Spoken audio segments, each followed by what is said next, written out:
fans can appreciate more than an upset victory. What makes them even better is when there is a world championship at stake. In today's video, we've listed 10 of the biggest upsets in UFC history. There is a lot of content we can't fit into these videos, so make sure to suggest anything you'd like to see in a future one. For this video, we took a lot of your guys' suggestions from our Twitter at MMA Full Mount. Make sure to go follow us there. For the next video, we'll be taking your suggestions from our community Discord. Join it by clicking the link in the description down below.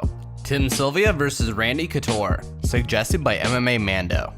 Kicking off our list is the legendary former UFC heavyweight champion Randy the Natural Couture. In January 2007, a returning Couture was scheduled to take on then champion Tim the Maniac Sylvia. Sylvia, who stands at a whopping 6 feet 8 inches tall, was expected to steamroll his opponent, which was reflected in the betting odds, coming in at -235. Couture had last competed at UFC 57, losing to Chuck Liddell via KO. Despite having major physical disadvantages, Couture would overcome the odds and capture the heavyweight title for the third time in his career. The win cemented Couture's name in the history books, making him the oldest UFC champion in history at 43 years old.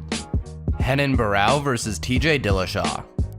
In modern times, former UFC bantamweight champion TJ Dillashaw is most commonly known as the fighter that was stripped of his title due to doping. However, Dillashaw's rise to stardom started long before that. In 2014, the Californian stepped into the main event of UFC 173 as a short-notice replacement. He was scheduled to take on the division's champion, Renan Barão. Barão was riding an incredible 31-fight win streak and hadn't lost since 2005. Dillashaw was expected to lose the fight in convincing fashion, with +765 betting odds. However, quite the opposite happened. Dillashaw used his elite-level striking to outclass Barão and root a 5th-round TKO victory.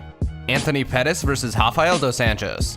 In early 2015, Anthony Showtime Pettis was regarded as the best lightweight on the planet. The then UFC champion had not lost since June 2011 and had begun to make global headlines. Pettis was expected to reign as the 155-pound champ for years to come. At UFC 185, Pettis was set to take on Brazilian finisher Rafael dos Anjos in his second championship defense. Fans gave the challenger a fair shot at dethroning the champ, but the majority expected Pettis to emerge with the victory, coming in with -350 betting odds. Dos Anjos silenced those fans with a 5-round domination, displaying his elite skills. The two would not rematch, but would go on to compete for different championships. Pettis would fight Max Holloway for the interim featherweight championship at UFC 206, and Dos Anjos would take on Colby Covington for the interim welterweight championship.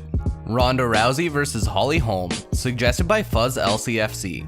At the height of her popularity, Rowdy Ronda Rousey was one of the world's most recognizable figures. Heading into her 7th UFC title defense, Rousey seemed invincible, and it was deemed highly unlikely that anyone could beat her. The champ was scheduled to defend her title against striking sensation Holly Holm in Melbourne, Australia. This was a massive event, being the first in history to be headlined by 2 women's championship bouts. In some bookmakers, Rousey was as high as a -1650 favorite. However, the preacher's daughter would shock the world with a historic performance. Holm dominated the entire fight, proving that she was a world-class competitor to be reckoned with. She capped off the fight with a now infamous head kick, becoming the 2nd ever UFC bantamweight champion.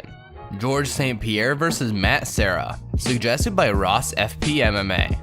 Fresh off his title-winning victory against Matt Hughes at UFC 65, welterweight great George St. Pierre was set to make his first title defense at UFC 69. To determine his next title challenger, the UFC held a season of The Ultimate Fighter, with the winner receiving a 6-figure contract with the UFC, a $100,000 sponsorship from Zions, as well as an immediate title shot. Ultimately, New Yorker Matt the Terror Serra would edge a split decision over Chris Lytle in the finals to win the tournament. Serra was written off as a sacrificial lamb to build GSP's title reign, with GSP having up to -1300 betting odds. Very few members of the MMA community picked the underdog, but that didn't stop him from making history. Serra would finish GSP via TKO in just under 3.5 minutes, claiming the UFC welterweight championship in the process.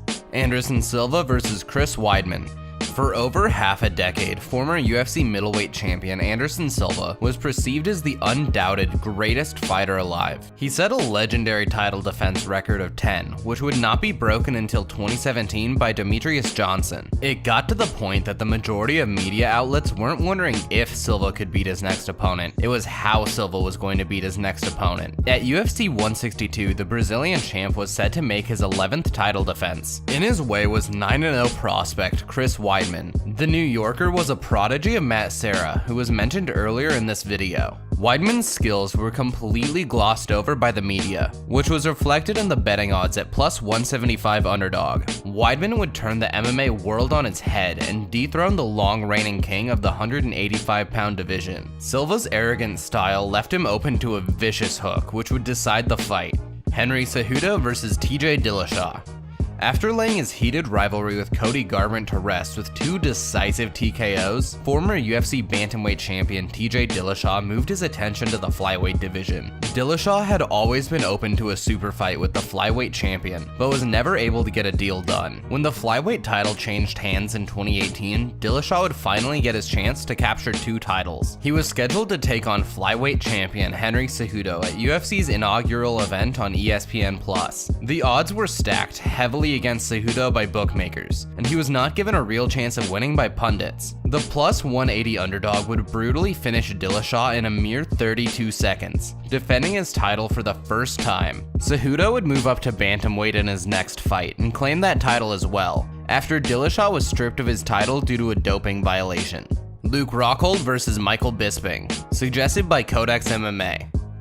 At UFC 199 in June of 2016, middleweight rivals Luke Rockhold and Chris Weidman were set to rematch for Rockhold's championship. The AKA fighter had wrested the belt from Weidman in December of the year prior, taking a 4th-round TKO. 17 days out, Weidman was forced to withdraw due to an injury. Stepping in for him would be British stud Michael Bisping, an old foe of Rockhold's. Very few MMA media members favored Bisping to avenge his 2014 loss, which was reflected with the betting odds, with a minus 750 favorite and a plus 590 underdog. Rockhold was arrogant going into the fight, and that arrogance would be his downfall, getting him clipped with a left hook when his hands were dropped. Bisping finished him off with further strikes, making him the first ever British champion in UFC history. The two would not face off in a rubber match, but it's widely considered that Bisping had the last laugh in his rivalry with Rockhold.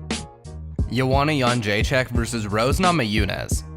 As the opening title bout on the stacked UFC 217 card, longtime strawweight champion Joanna Jędrzejczyk faced off with well-rounded contender Rose Namajunas. The hype behind the fight was massive, as Jędrzejczyk was set to make history. If Jędrzejczyk had won, she would have tied Ronda Rousey's title defense record. 6 title defenses! I will tie Ronda Rousey's record, break the record on 7 fights! Joanna was the favorite entering the bout with no real rough moments during her title reign, standing at minus 640. Prior to the fight, Jędrzejczyk made insensitive comments about Namajunas' history of mental illness, calling her mentally weak.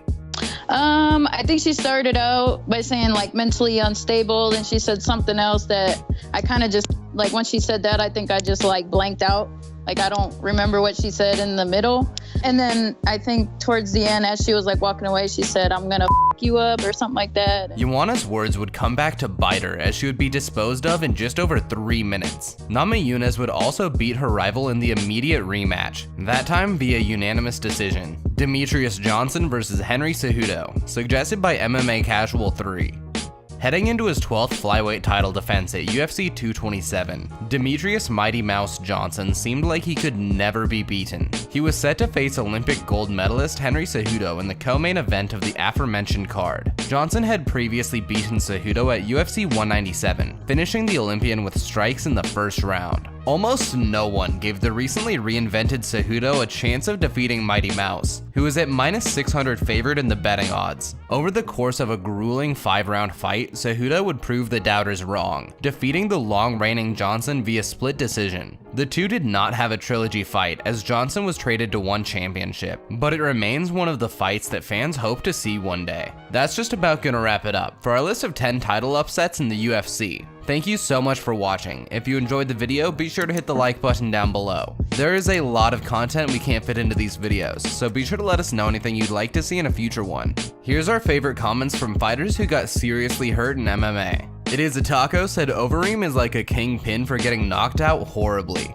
XX Blaze said viewer discretion is heavily advised. Shows image. And Jose Figueroa said I want to hear this guy say, and my dad said. If you want your comment to be featured on the next video, be sure to comment on this one. Special thanks to Lucas for editing the video and Jake for writing the script. Their links will be down in the description below. And if you're wanting to watch more of our lists, be sure to click either of these two videos. And don't forget to subscribe to see when we post the next one. See you in the next video.